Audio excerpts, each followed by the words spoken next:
We all make choices about alcohol. Kids make choices whether to drink or not. Bye, Dad. Bye-bye. Remember, I'm going to Alex's party tonight and sleeping over. You have fun. Hey, remind me about that party again? And adults make choices whether to talk about it. That's true of parents and every other trusted adult in a kid's life. Kids want to know our expectations, and they want honest answers in everyday conversations. So talk with your kids and help lead them on a positive path, because when you talk, they hear you. Would you like to work closer to home, save money on gas, and be rewarded for your hard work and attendance? Then Bellisio Foods is looking for you. That's right, Bellisio Foods is now hiring for multiple positions and shifts with great employee benefits, an on-site health clinic, competitive wages, and advancement opportunities. Bellisio Foods is a company that truly values their employees.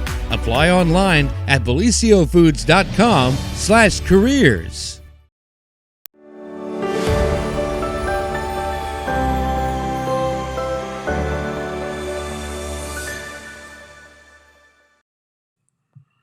Well, good morning, everyone, and happy Friday. Welcome to another edition of the Morning Show right here on Main Street TV. Our good friend, Telegram editor Pete Wilson is in the house today, and Mr. Wilson is going to be doing his morning news update brought to you by Nia Henry, an agent for Appalachia Realty. If you're looking to buy or sell or have any real estate needs, give Nia a call at 740-418-4135, and she'll be out working for you.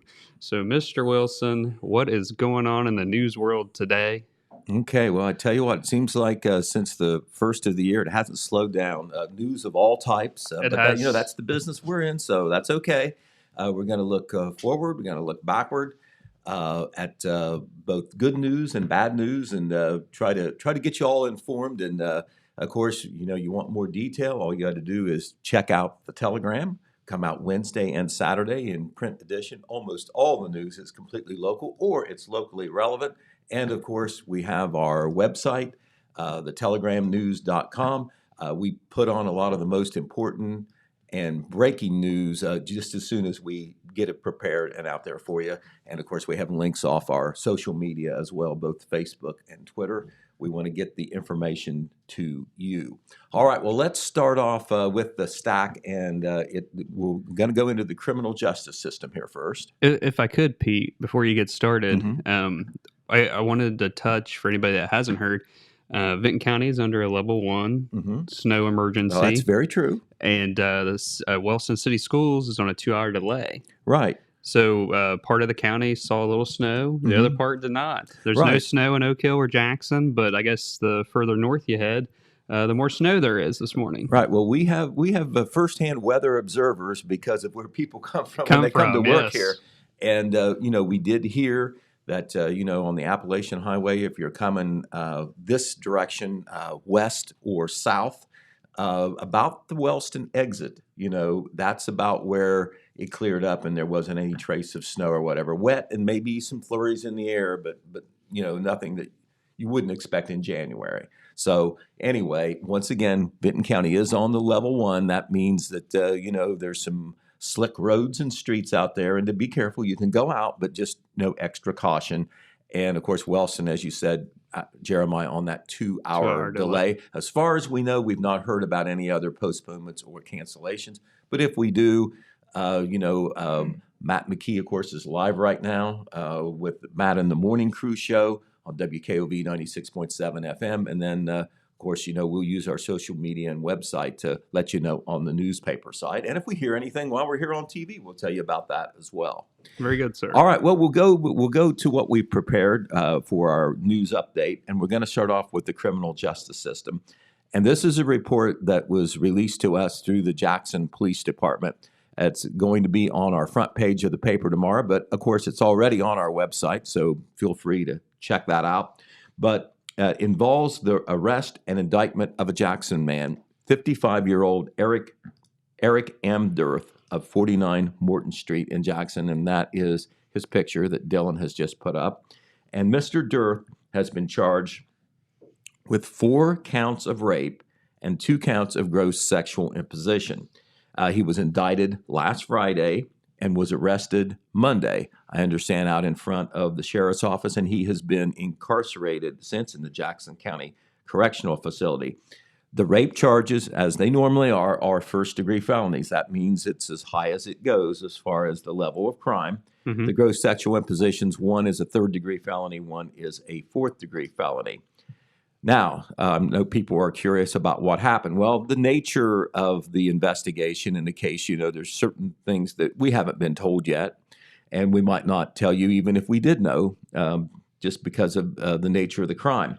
But what we can say, and what we have reported, is that these alleged crimes involved multiple children, and they occurred in the month of July, last July 2022. The indictment indicates that the victims, we don't know how many victims, but more than one, ranged in age from 7 to less than 13 years of age. And the age of alleged rape victims or reported rape victims can affect the level of the crime, the seriousness of the crime. Okay. It's more serious the younger you get, obviously. Durth appeared in common pleas court on Tuesday for an arraignment and a bond hearing. He was represented by Columbus attorney Harry Reinhart. Jackson County prosecuting attorney Randy Dupree, who's now at work there in the prosecutor's office, running that office. He was actually there in court to represent the prosecutor's office and the state. Durth has pled not guilty, which is, of course, the way it normally works when it starts out. And when the matter of bond came up, of course, there's always arguments on both sides what that ought to be. As it turned out, Judge Christopher Reagan denied granting any bond. That was his initial decision. So no chance for even a high bond for Mr. Durth. I have heard that attorney Reinhart, as you might expect, was arguing that there should be a bond in this case. So a trial date has been set initially for Monday, April the 17th. Now, of course, that's a fluid situation, depending on how the investigation goes and the process where evidence is shared by the attorneys and so forth. It could be pushed back, but at least there is a date on the books. Okay. But anyway, that is one of maybe the lead story that we have covered here in the last several days. Seems like we've had a lot of that type of story involving. Right. Well, we had you recall this? We had the case that was reported by the sheriff's office just in the last week or two, where the former Christian Life Academy aide was accused of pornography-related crimes involving children. So, that case is making its way through the court. I know that there was an indictment in that after the arrest. And so, we will try to catch up on all those. We give Randy Dupree, our prosecuting attorney, credit. He has already released a list of indictments. So, not necessarily detail on what all those crimes were, but who has been charged, who was indicted, and what the charges were. And of course, we'll be sharing that information with our readers and our viewers and our listeners on the radio side. Very good. All right. Speaking of the criminal justice system, this was a story that you actually reported on for us, Jeremiah, and that involved a Wellston man, 30-year-old Christopher Seymour. He had been charged. He had been charged with 20 felony counts of sex-related crimes. Pandering, obscenity involving a minor was that charge, actually. Some other men were also charged in connection with that investigation. How it turned out, he ended up pleading guilty to 4 of the 20 counts, waived his right to a jury trial, and there was a sentencing hearing. Yes. And Judge Reagan sentenced him to what amounts to, at the bottom line, 11 to 13 years in prison. And it was 4 years in prison for each of the second-degree felonies and 18 months in prison for each of the fourth-degree felonies, and it added up to 11 to 13 years. These weren't the most serious sex-related crimes, but multiple ones. He pled to 4 and still 11 to 13 years in prison. There are other defendants that were charged in that investigation, and their proceedings continue there in our criminal justice system. All right, in a more recent case, a criminal case, this was reported by the Jackson County Municipal Court. As we said before, Jeremiah, often they do get involved in arrests and so forth because some of the defendants that are involved in these alleged crimes are on probation. That's the business of the Jackson County Municipal Court. They actually have a right just to pop in anytime when you're on probation if something is suspected. Yep. And that's exactly what happened in this case. This was last Friday, January the 20th. It was reported earlier in the week by the municipal court. But along with the Jackson County Sheriff's Office deputies, they arrested the defendant, Caitlin McCabe of Jackson, at a convenience store on State Route 93, Wellston. And she was found to be in possession of approximately 10 grams of suspected fentanyl. And then when they did a search of her apartment, there is Caitlin McCabe, by the way, when they did a search of her apartment, which they had the right to do, her apartment is in Jackson, at the Hickory 2 Apartments, they found 8 grams of suspected fentanyl. And fentanyl, I'm sure everybody who who isn't under a rock knows that there has been a nationwide problem with more fentanyl, coming into our country.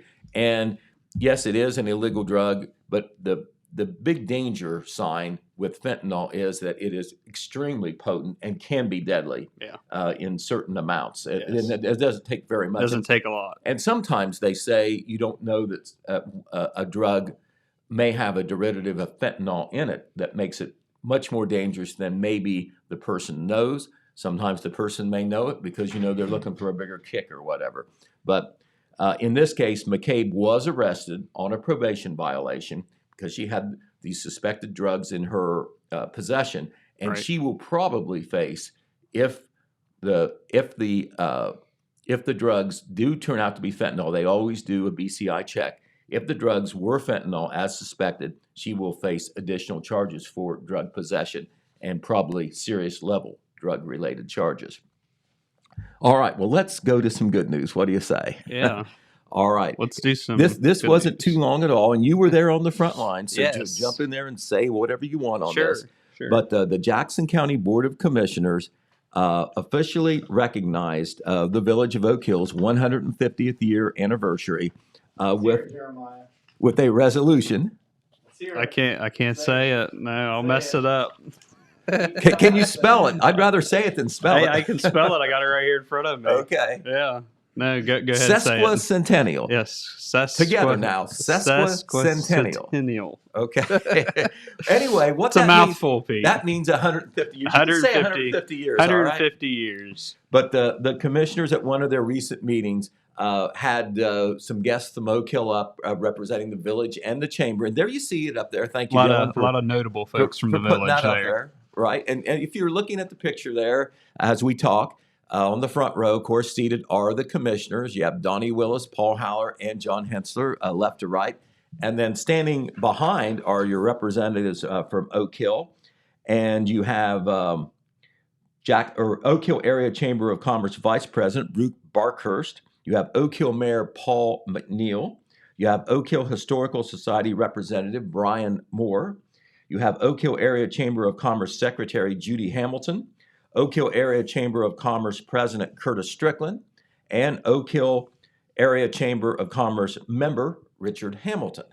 And so they were all up there so the commissioners could officially proclaim and bring extra attention to what will be a great year of celebration and recognition of the Village of Oak Hill, and give credit to the Oak Hill Area Chamber of Commerce for leading this effort.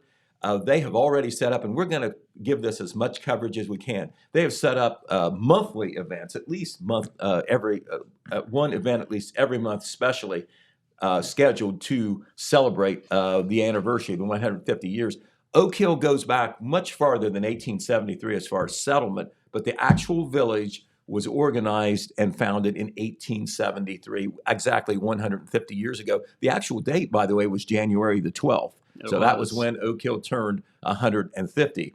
But the first of those big anniversary celebration events will be Saturday evening, this Saturday evening. Tomorrow. Exactly. Yeah. The Liberty Theater Community Center, 7 o'clock.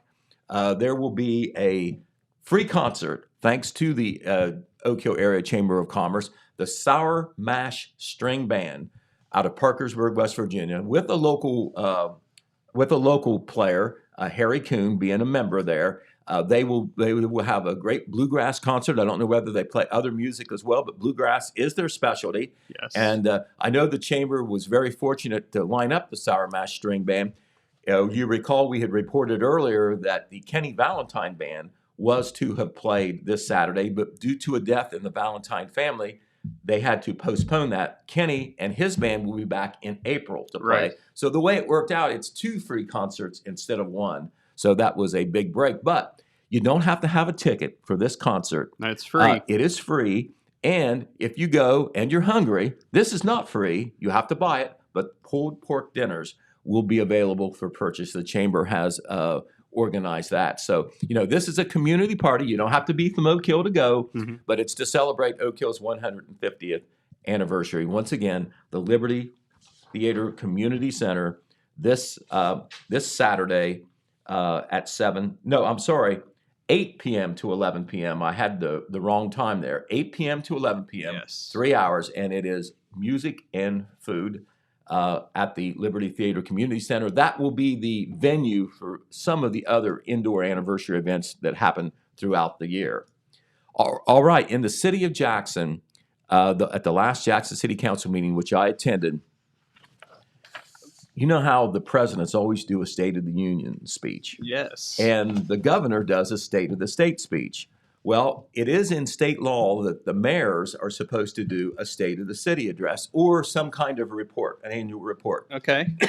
That was done at the last council meeting on Monday by Jackson Mayor Randy Evans. Very good. And here is Randy. This was actually happened during the meeting. Randy is actually talking. He looked my way when I took the picture, but he is on the far right there. And then listening in from left to right there in the picture are some other city officials, at-large Councilman John Ondera, Councilwoman Marva Colby, and then right next to Mayor Evans is his service director, David Swackhammer. I like Marva's hat there, Pete. Okay, well, she looks like it's warm. I was like, is that a hat? What is that? No, I believe that's a leopard print hat, maybe. Okay. All right. I'd say that's keeping her head quite warm. Right. Well, it was a cold night. I will say that. It was a nasty night that night. But the State of the City speech by Mayor Evans was pretty detailed because there's lots going on. Mayor Evans was elected in 2019, so he served 3 years. He's had a good start on trying to do a lot of things in the city. He has. And we have a detailed story going in our Saturday paper about the State of the City speech. Where actually it's going to be a 2-parter because there was so much content there that I think is worthy. The first part is going to be kind of like an overall perspective from Mayor Evans plus what has happened. Mm-hmm. Part 2, which will be next week, will be what he sees for the year and years ahead. Okay. But the bottom line is he feels that there has been lots of progress. He feels that he is making progress toward his campaign goals. His 3 goals were, first, to manage the city more efficiently, more productively, and more professionally. Second, to make the city's utility rates to be more competitive while still providing great service to the citizens. And third, to clean up and fix up the city. Now, he put meat on the bones during his State of the City speech, gave a lot of detail on what he has done. I think maybe the bottom line that you take away with is that in 2020, he got on board. He wasn't necessarily on board in the campaign, but after he became mayor, he came to the conclusion that the city needed a city income tax. Many cities and villages have income taxes. Mm-hmm. Oak Hill has one. Wellston has one. Jackson, for years, did not. They weren't able to get one passed at the ballot. And when council passed them one time, it was even approved at the council level, but was taken off by a referendum. It was. I remember that. Exactly. But the city income tax, which was passed in 2020, in the 2020 November election, that was the very first year that Mayor Evans was in. He's proposed the income tax. He got council on board, at least to put it on the ballot. He has their support to keep it on there for 5 years because that was the term of the income tax. And then he formed a citizens committee. The citizens committee worked on their own, but he got even the citizens committee going. And then it passed by about 53% to 47%. So about $3.8 million, believe it or not, comes into the city of Jackson on that income tax. All the street paving that is taking place in the city of Jackson, very little of it would be taking place if it weren't for the income tax. Yes. And we're not talking about the state highways. We're talking about the streets that are city-owned streets. Right. And the police department, a lot of cuts in the police department, because some of the money from the income tax goes to the police department. They have been able to replace many of the positions that were eliminated or laid off or left vacant after cuts were made just before the Evans administration took place. That was as a result of a change in a ruling at the state auditors level, where it was determined that the city could not use the utility money the way it was for general fund expenses, and that includes the police department. So Mayor Evans talked about how important the income tax is. It will continue for 5 years. That would be 2021, 22, 23, 24, 25. It would have to go on the ballot again in 25. But he feels confident that if the citizens and the residents see what the income tax does, they will continue to support it. So we will see. Yeah, a lot of citizens in Jackson have said a lot of good things about the paving, and I think that they probably would support. Right, there's no doubt it was needed. The question was, were the citizens willing to pay for it? Right. Another thing that he pointed out, and this was interesting, a lot of people may not realize this. The city income tax is paid not only by the residents, it's paid by people who work in the city. Right. Unless they're already paying income tax somewhere else. Mm-hmm. And the great majority of the income coming into the city of Jackson by the city income tax, it's 1.5% income tax, comes from people who don't even live in the city. Yeah, like myself. Right. Yeah, I would fall in that category, you sir. live just outside I live the city. just outside the city limits, but I work in the city, so I pay the city income tax. Right, exactly. But anyway, he feels that a lot of the progress has been made. He gives credit to a team effort, the administration, the council, the staff, the employees. But, if you don't have the money to do these things, you can't do it. Right. And, of course, they've also benefited by the fact that they've been successful getting grants. I think $5.5 million in grants the city has gotten, in the last year. Yes. So a lot of major infrastructure projects, water lines, sewer lines, et cetera, is what that money is being used for. And there could be more on the horizon, too, Right. I hear. Exactly. Well, speaking of city government, there's a very important political meeting going on tonight that I know you're going to be good enough to cover for us. The Jackson County Republican Party Central Committee, the Wellston Caucus in particular, is going to have a meeting tonight at 7 p.m., and they've got to make 2 appointments to fill vacancies where the public officials who work for the city of Wellston have resigned, and the positions are going to have to be filled for the remainder of the term, and then they'll be on the ballot this year anyway for a full year term. But you're talking about the city mayor. Of course, Charlie Hudson resigned very recently, mainly due to health reasons and physical reasons. He faced a couple of knee replacement surgeries that's going to put him out of commission for a short term.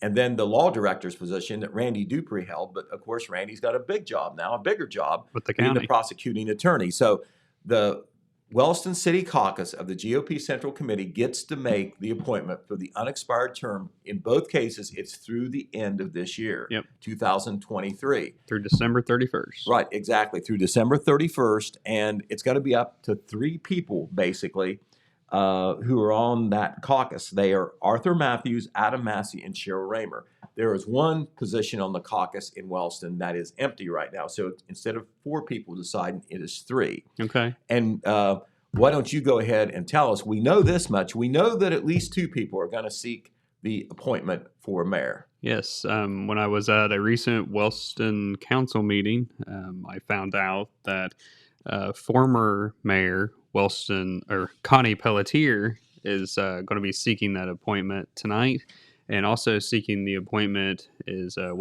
current Wellston Service Director Anthony Brenner.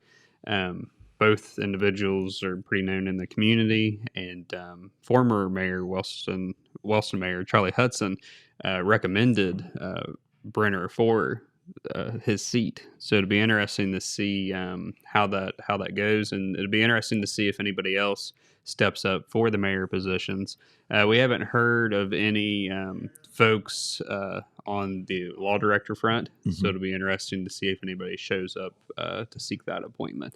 I will say that there was a former law director in the crowd at the council meeting. I don't know if he was just there to watch or if he was there just kind of get a feel of how council is nowadays, because that law director was on during a different administration, different council. So I don't know if that individual will step forward to try to seek that appointment or not. So we will be there this evening. It's at 7 o'clock, you said, right?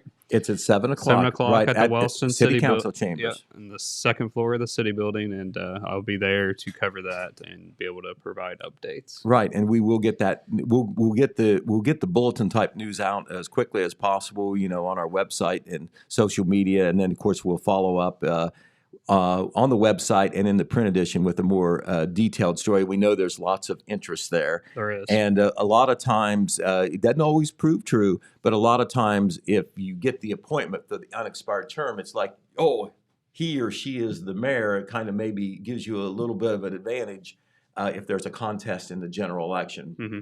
But in this case, of course, Anthony Brenner and Connie Pelletier are both well known in the city of Wellston, so maybe the voters kind of know who they prefer already. But right. We will see. There could be others too. There could be others. Could be others. I will say that Connie did say that she would be seeking election. She will be on the ballot. She said she's going to get on the ballot for the upcoming election. Brenner told me that it all depends on how the appointment goes tonight, whether or not he seeks election. And we did hear that former Wellston councilman Tom Clark is going to throw his hat in for mayor as well. On the ballot, I guess, on the ballot, is what we understand. Not for the appointment, but on the ballot. I was told that he's been out passing business cards. Okay. So there may be other names out there for folks that think that they can take on that job, Pete. Right, exactly. And Wellston's got that $20 million project coming up here. There's a lot going on. There was a lot going on. There has been a lot going on in Wellston city government for some time. Of course, they dug themselves out of fiscal emergency. Right. That took years and years. It did. Then there was a lot of progress in the Pelletier administration.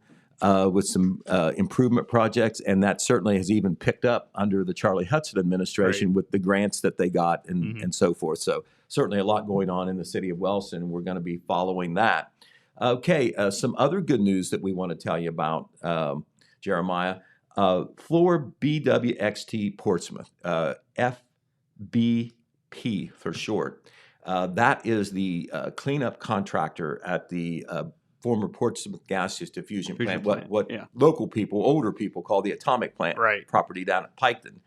And they have been very generous civically in the 4-county area that they feel they represent. A lot of the employees are Pike County, Ross County, Scioto County, or Jackson County. Well, they made a very generous donation recently to the Jackson County United Fund, and Dylan's just put that picture up there.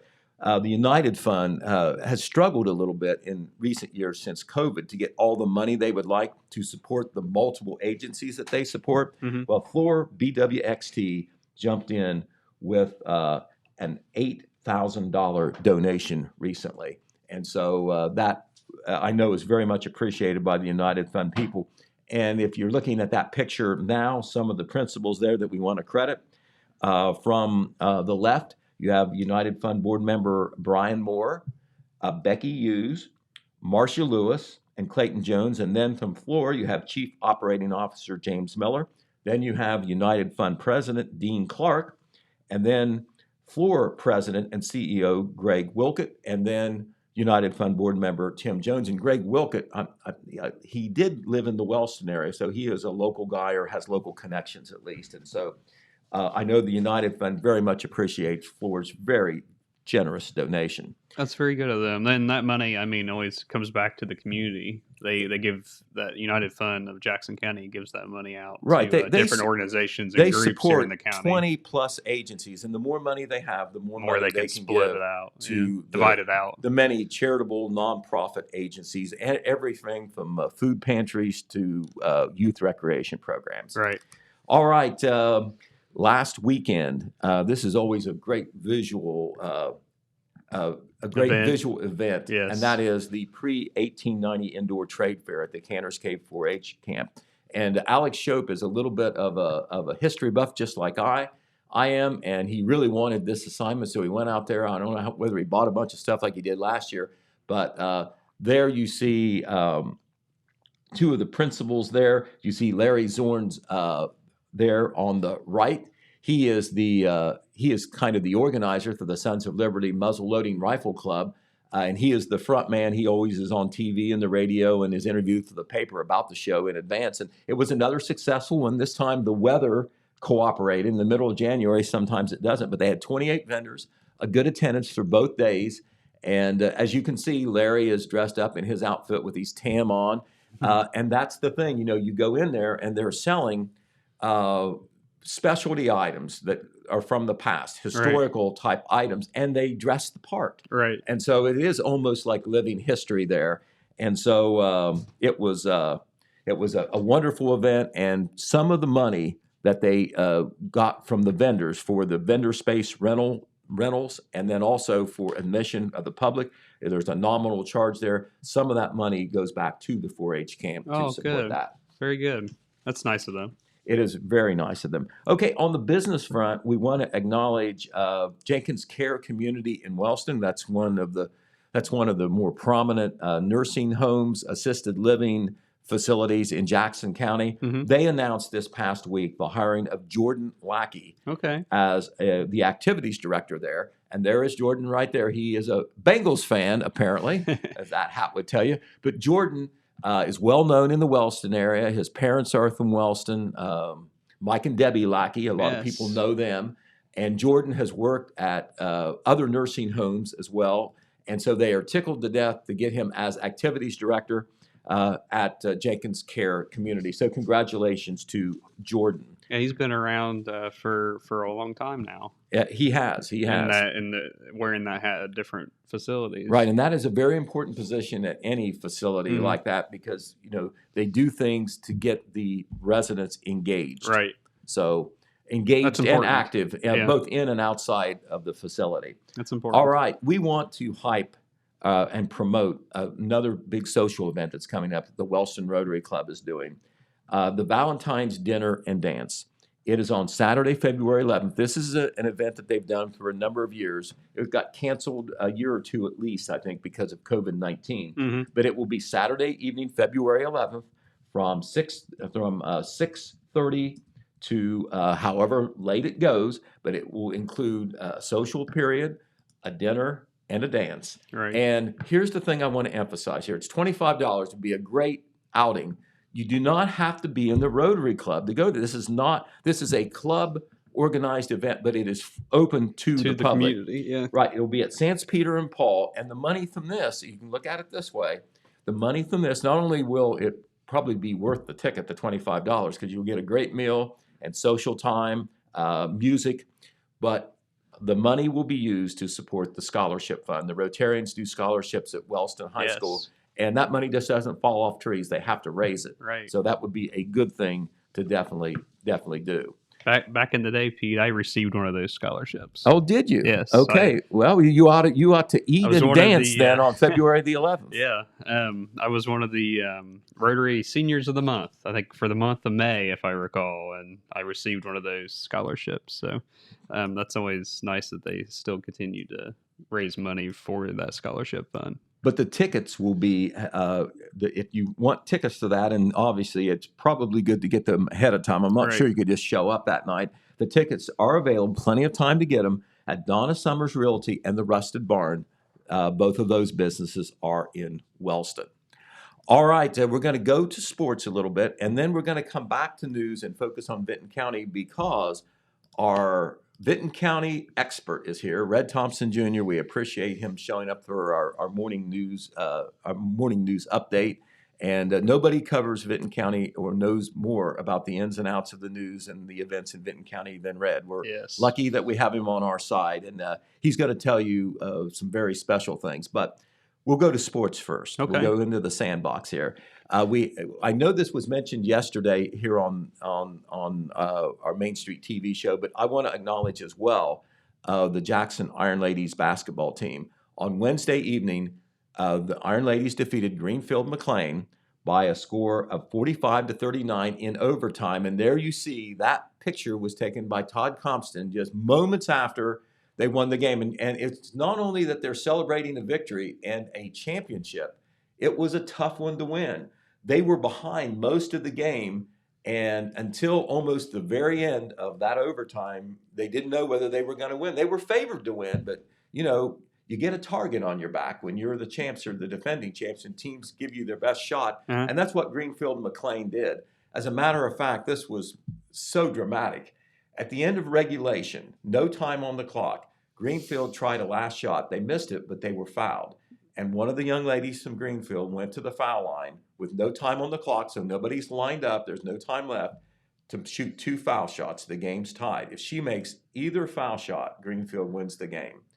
And she missed the first one, and the second one went in and came out. And so Jackson had renewed life in overtime, and they took advantage of it and won the game. Yeah. But there is only one league game left, or conference game left for Jackson, and that will be a week from Saturday against Chillicothe. But they don't have to worry about winning that game to win the championship. They are already not only the champions, they're undisputed champions. They have not lost a game in the conference. Every other team, the second place team, has lost 2. So it doesn't matter even what would happen in that game. But I know that they would like to win that game against Chillicothe. If Jackson wins, that will be not only 2 undisputed Frontier Athletic Conference titles, Jeremiah, that will be 2 undisputed titles without a single loss in the conference. Wow. So congratulations to those young ladies. Congratulations to the coaches, head coach Matt Walburn, assistant coach Madison Jones, assistant coach Chad Carpenter, JV coach Tyler Jeffers helps. They've just had a great season. I think they're 14-3 on the season. Their only losses have been outside the league. They play a very tough schedule, and I know that this was a high point for them, and they're going to hopefully keep that positive momentum going as they go to the tournament. And remember, all of our teams, boys and girls, will be in the tournament and have a chance to have some postseason glory no matter what happens the rest of the regular season. And the radio stations cover many of these games, almost all the home games, and then we will cover every single tournament game, boys or girls. And we couldn't do that without the commitment of the ownership, the management, and the staff, and most important of all, the sponsors. Very good, sir. They make it all possible. Okay, I want to talk about one other thing on sports, and that is a sad note. If you're a Jackson Ironman fan, particularly one that goes back a number of years, you know the name Darwin Valentine. Darwin was a star tailback and defensive back on the 1969 Jackson Ironman team. The 1969 Jackson Ironman team finished with 9 wins, no losses, and 1 tie, and they won the Southeastern Ohio Athletic League title. Jackson had been in the SEOAL, is what we called it, acronym, since 1925, and that was Jackson's league all the way until the league basically fell apart because different teams left the league for other conferences. Right. And Jackson was going to be an orphan until the Frontier Athletic Conference was formed. But in 1969, even though there's been a lot of good Jackson teams, not very many of them were able to go through the season unbeaten. This team went 9-0-1. They won every SEOL game, and the only game they tied was in the last game of the regular season, 14-14 against Waverly. And guess what? Waverly was undefeated too. So it's kind of poetic justice. Both teams remained unbeaten, their only blemish being that tie. But back to Darwin Valentine. Valentine was the leading player on that team. If you go by statistics, he probably was also one of the leading players because he was a leader. But he ran for a lot of yards. He scored a lot of touchdowns. One of the things that he is remembered for came in a game up at Athens. Jackson was behind to Athens 14-7. And they had to score late to have a chance to tie or win the game. And they did. It was 14-13. They already had a title wrapped up as long as they did no worse than tie. So what do? Do you kick the extra point, which is more sure, get a tie, keep your undisputed title, stay unbeaten, or do you go for 2 points, knowing that if you don't get it, you lose the game and you may not be the champion of the league? Well, Darwin Valentine looked at the coach and looked at the player, said, we didn't come here for a tie. We came here for a win. So they handed the ball to Darwin, and he barely got in. Wow. Running around the end, just inside the pylon. Okay. Final score, Jackson 15, Athens 14. Darwin Valentine died on January the 17th at the age of 71 in Texas. And not only was he one of the greatest players in Jackson High School history, but a lot of people don't know this. He went to Central State University, was a star player there. That's in Wilberforce, Ohio. And then he was a college coach for about 25 years. And he just retired recently after being a middle school teacher, PE and health. And he died at the age of 71 after a battle with cancer. In Saturday's paper, with the support of his former coach, Ben Buckles, who's still alive. Ben Buckles coached the 1969 team. Thank you, James. He coached the 1969 team. And Mary Taylor, whose husband, Kenny Taylor, was a offensive and defensive lineman on that 1969 team. Mm-hmm. They helped me get some information. And in our Saturday paper, we have a column that I wrote that details why Darwin Valentine is an icon to Jackson Artman football. So we can look for that online and in Saturday's paper. Very good, Pete. It's always nice when we can do a tribute to someone like you did in Saturday's paper. Right. And, first of all, you have to kind of be around a long time like I have. So, but also it takes a lot of cooperation from other people to give you information because all that stuff is not in your head. But right. Darwin Valentine certainly deserves that attention. And a lot of folks, younger folks, may not know what he did for Jackson football, and even some of the older folk may have forgotten. So we're going to remind them of a very, very special football player. Very good. I will give up my seat to Red Thompson Jr. All right. I know that one of the things he's going to talk about is a very special person from Vinton County who has also passed. Okay. So, Red, it's all yours, buddy. Come on over, Red. Take your coat off and stay a while. All right. James said, "Take your coat off and stay a while, Red." I don't know. Do we have weather, Dylan? Yep. We'll go over the weather here. All right. So looking at the weather forecast let's go over this weekend. We'll start with today. Today is Friday, January 27th. The high today is going to be 43. It's going to get down to 34 tonight. Saturday, January 28th, the high is going to be 52. The low is going to be 39. Looks like it's going to be partly cloudy. And then looks like we're going to have some rain on Sunday, Red. Sunday, January 29th, looks like there's a chance for 80% chance of rain. And the high for Sunday is only going to get up to 47 with a low of 36. So that's kind of a rundown of this weekend. And we'll bring it on back, Dylan.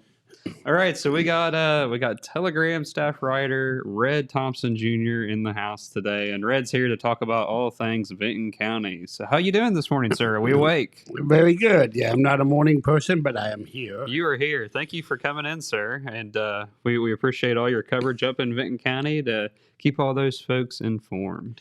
Well, today I'm here on a sad note, a couple of sad notes. Yes. The first one, Vinton County has lost a big Viking, a businessman, Emmett Conway Jr., and you could write a book about this man. Okay. He started out in the lumber business. Mm-hmm. He owned lumber companies. He owned several businesses in Athens. But what we're here to talk about is, and certainly all his life was important, but the two things I want to focus on is his family and the Daft family donated 38 acres in 2000, or in the late 90s, that became the Vinton County High School property. Okay. And that was at a time when there was a big disagreement about where to put it.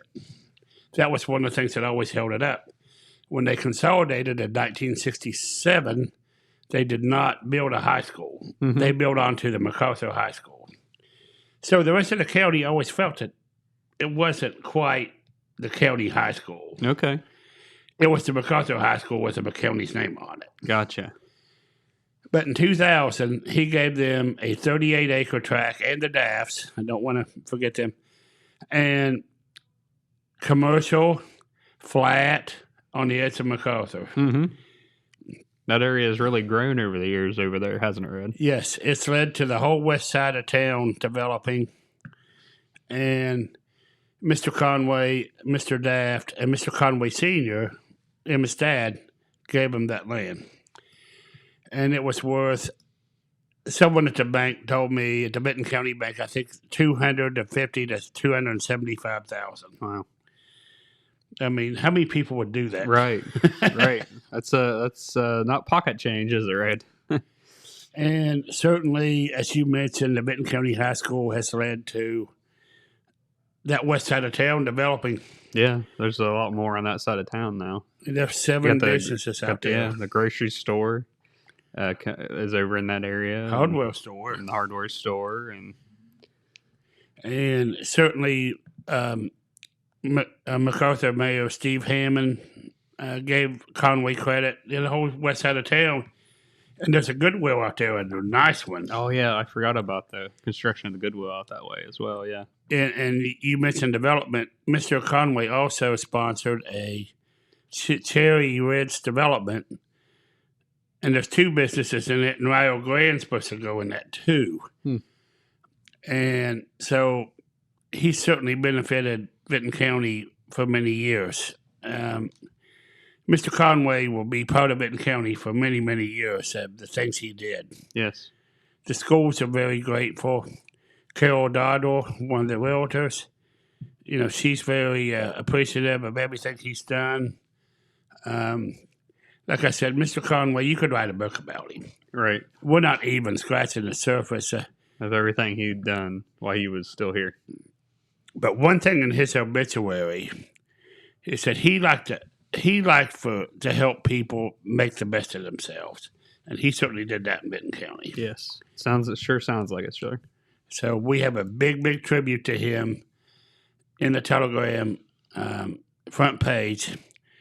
And we're also going to have a column, including several people that joined in with me to pay tribute. Very good, sir. Well, we'll say goodbye on another front to someone else. Okay.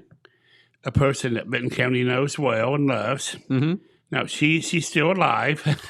she's still with us. So, and she's young, so she, but Janelle McManus has been the health commissioner for the last 3 years, the COVID commissioner. Right. You know how much fun that is. Yes. No, we know. We're aware. Very demanding. It is. It was a very demanding time, especially starting out. Her husband, Tom, was president of the school board at the same time. Okay. So it was a very challenging time. Well, she is headed to Ross County to take over that department. Okay. So just going up the road a little bit. And obviously, it's a much bigger county, right? Much bigger job. And she is also known for keeping the book for the girls. Okay.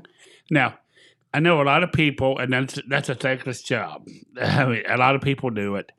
But Janelle had a special experience keeping the book. When you say keeping the book, Red, explain that. I'm sorry, keeping the scorebook for the basketball. Okay, there you go. Just in case people are watching, maybe don't know what you're talking about. I assumed you were talking sports. Yes, but she got to go to the state tournament and do it. Okay. We caught up with Janelle, and she wanted to say goodbye, and she touched on several topics. She also went to bat for Garrett Ridge, a big water project. Okay. Trying to get done. Yeah, that's been trying to get that done for a while now. That's almost a $7 million project. And she wanted to say goodbye, and we have a video of her saying goodbye. Okay. Okay, we're here with Benton County Health Administrator Janelle McManus, and she is leaving the post to take over the Ross County Health Department.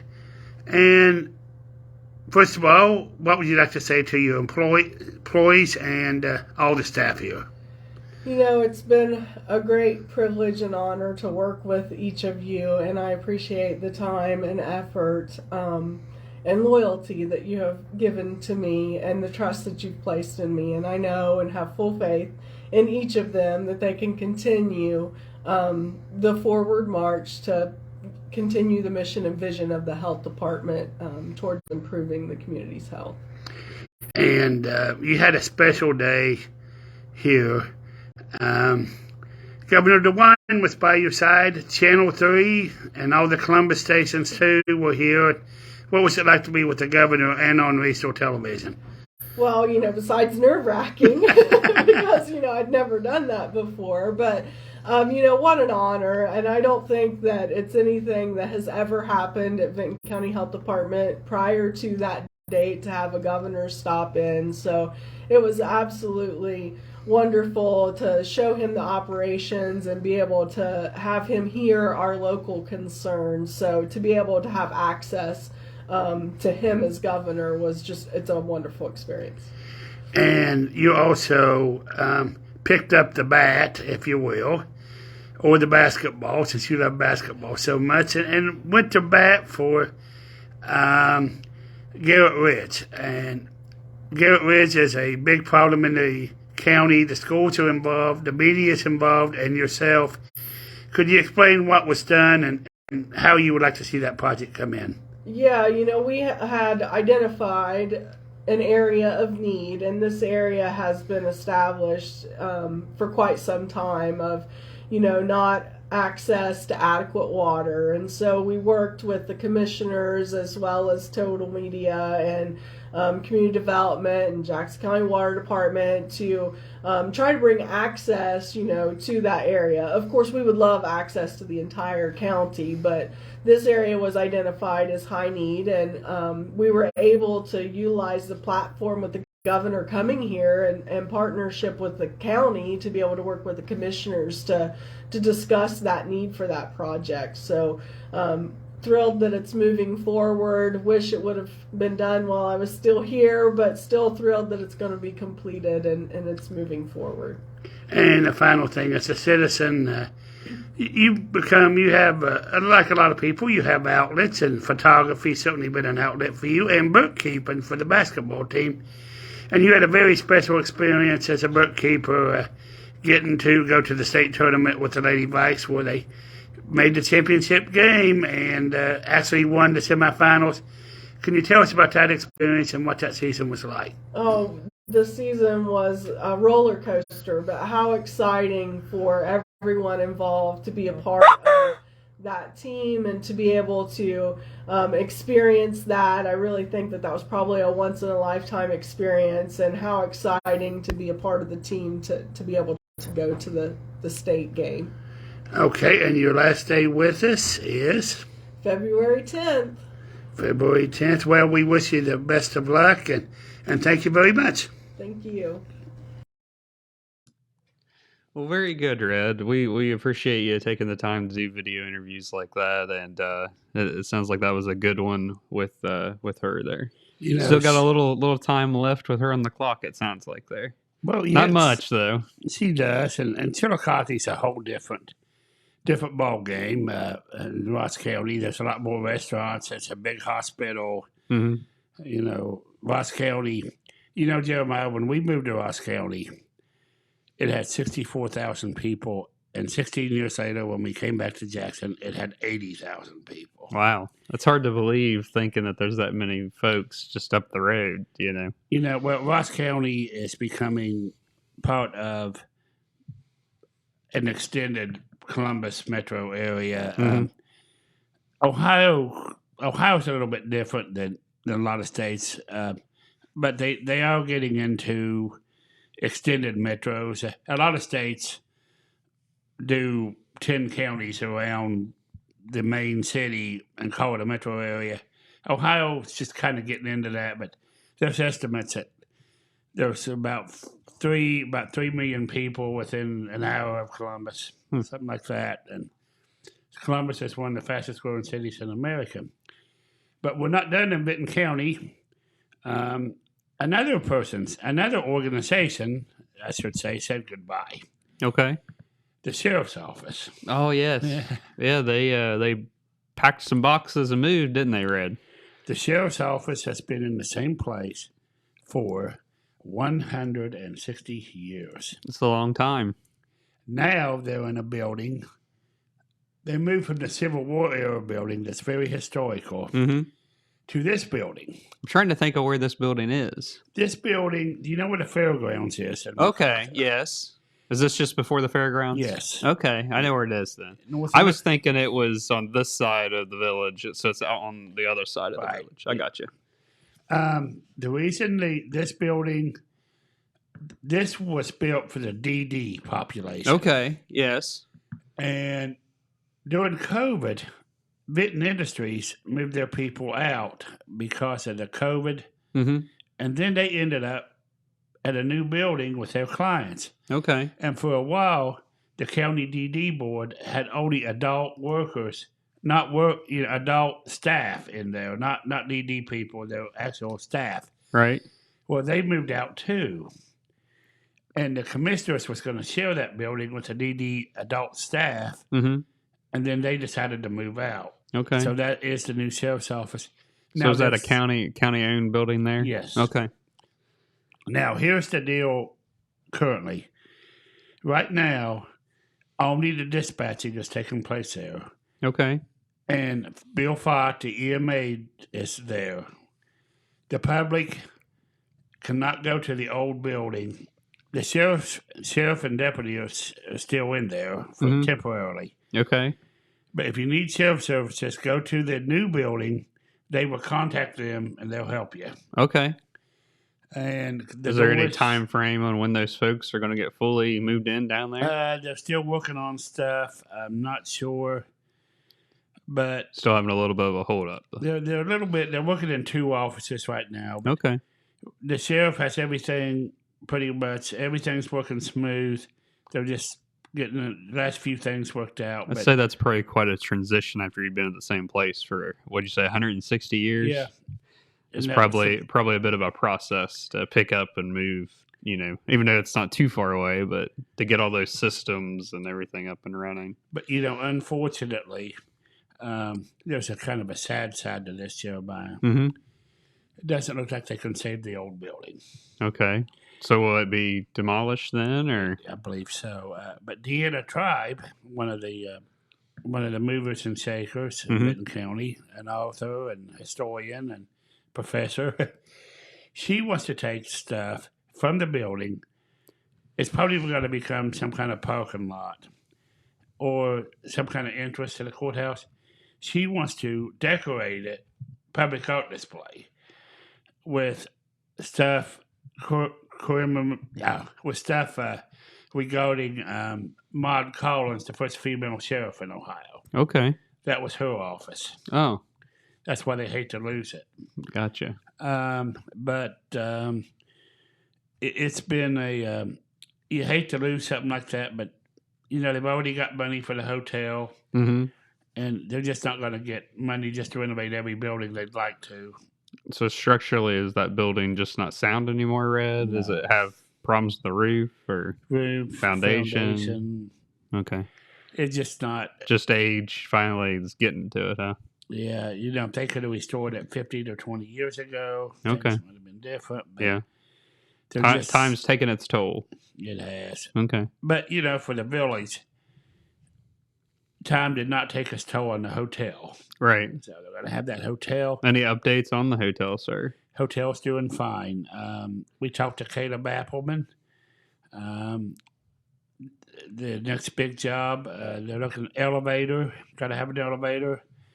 And they got to rewire the place. And they're working the restaurant. Okay. And they're going to cut down some trees for a parking lot.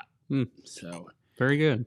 There's a lot going on. And Benton County, going back to where we started, without Mr. Conway, who knows what Benton County might be like. And I forgot to mention, he was also instrumental in bringing Campbell's Market there. And the reason... because we had a food desert there in Benton County for a very long time, right?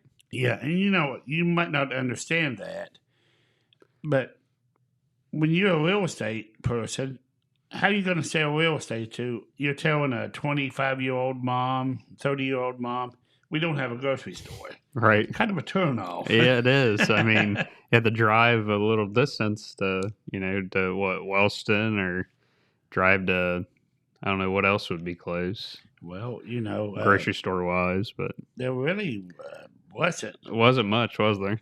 No, I mean, what Piggly Wiggly and Wellston and Foodland at the time, and and then there's Jackson. We got in Jackson, Chillicothe, and Logan. Right. So anyway, but that was a great thing, and the future of Benton County looks bright thanks to people like Mr. Conway, and we want to say thank you and thank you, Mr. Jeremiah. Yes, thank you, Red, for your report on Benton County. And looks like we're out of time, sir. So we're gonna go ahead and tell everybody goodbye and have a great weekend. And we'll see you back here on Monday. Have a great weekend. This just in. The Telegram News has a new website. TheTelegramNews.com. Same dedicated coverage. Same trustworthy news with a brand new look. Covering Jackson and Benton counties and surrounding areas. Locally owned and operated, TheTelegramNews.com has its finger on the pulse of the community. Stay up to date on local events, high school sports, and breaking news. TheTelegramNews.com. Subscribe today at TheTelegramNews.com. Check it out.